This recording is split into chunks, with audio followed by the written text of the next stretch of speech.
प्रिय दर्शकों, नमस्कार।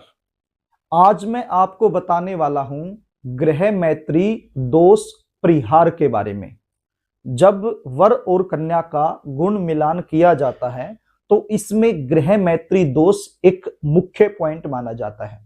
वर और कन्या में यदि ग्रह मैत्री दोष बन जाता है और उनकी शादी यदि कर दी जाए तो ऐसे में वैवाहिक जीवन बड़ी बड़ी समस्याओं से गुजरता है।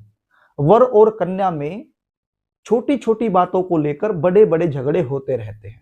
इसलिए जब भी हम गुण मिलान करते हैं तो ग्रह मैत्री दोष वाला जो पॉइंट है उसको हमें जरूर देख लेना चाहिए। अब ये ग्रह मैत्री दोष होता क्या है और कैसे बनता है? वर और कन्या दोनों की जो राशियां होती हैं और राशियों के जो स्वामी होते हैं, यदि वो स्वामी आपस में शत्रु हैं तो ये ग्रह मैत्री दोष बन जाता है। और यदि आपस में मित्र हैं तो यहां पर ग्रह मैत्री दोष नहीं माना जाता है। मान लीजिए कोई बहुत अच्छा रिश्ता आपको मिल गया, बहुत अच्छा रिश्ता आपके लिए आ गया और आप वहां पर हर हाल में करना चाहते हैं, क्योंकि इतना अच्छा रिश्ता बड़ी मुश्किल से आपको मिला है, आप उसको छोड़ना नहीं चाहते हैं। तो ऐसे में क्या होगा, आपको ग्रह मैत्री दोष के बारे में विशेष विचार कर लेना है। मैंने आपको बताया यदि दोनों की जो राशियां हैं, राशियों के जो स्वामी हैं, यदि वो आपस में शत्रु हैं तो ग्रह मैत्री दोष बन जाएगा। लेकिन इसका परिहार कैसे होगा उसको ध्यान से सुनिए। यदि दोनों के नवमांसपति आपस में मित्र हैं, ध्यान दीजिए, वर और कन्या दोनों के जो नवमांसपति मित्र हैं तो फिर ये ग्रह मैत्री दोष का परिहार माना जाता है। ग्रह मैत्री दोष की काट मानी जाती है, यानी कि ग्रह मैत्री दोष होने के बावजूद भी शादी की जा सकती है यदि दोनों के नवमांसपति आपस में मित्र हैं। तो ये मैं नहीं कह रहा, ये दिवाकर पंचांग कह रहा है। इसका प्रमाण आपको इस पंचांग में मिल जाएगा, आप आसानी से देख सकते हो।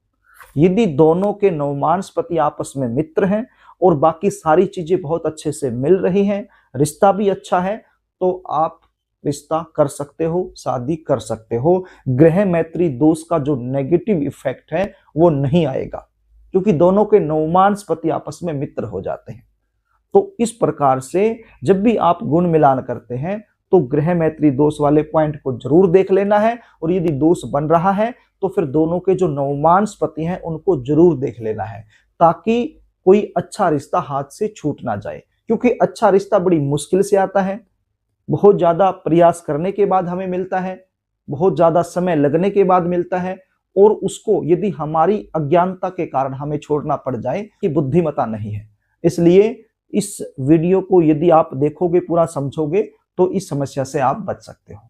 तो प्रिय दर्शकों, यदि कार्यक्रम आपको अच्छा लगे तो इस वीडियो को लाइक करना, शेयर करना। लेकिन आपको बताना चाहूंगा, यदि आप मुझसे अपनी जन्म कुंडली का विश्लेषण करवाना चाहते हैं, शादी के बारे में कुछ भी पूछना चाहते हैं, गुण मिलवान करवाना चाहते हैं, आप कंफ्यूज हैं, कोई रिश्ता आया हुआ है, वहां पर आप करें या ना करें, वो कंफ्यूजन आप अपना दूर करवाना चाहते हैं, तो मुझसे संपर्क कर सकते हैं। स्क्रीन पर दिखाए गए व्हाट्सएप नंबर के जरिए आप मुझसे संपर्क कर सकते हैं। अपनी जन्म कुंडली का विश्लेषण करवा करके संपूर्ण जानकारी मुझसे प्राप्त कर सकते हैं। इसके लिए हमारी फीस होती है, वो फीस आपको पे करनी होती है, उसके बाद संपूर्ण जानकारी आपको दे दी जाती है। नमस्कार।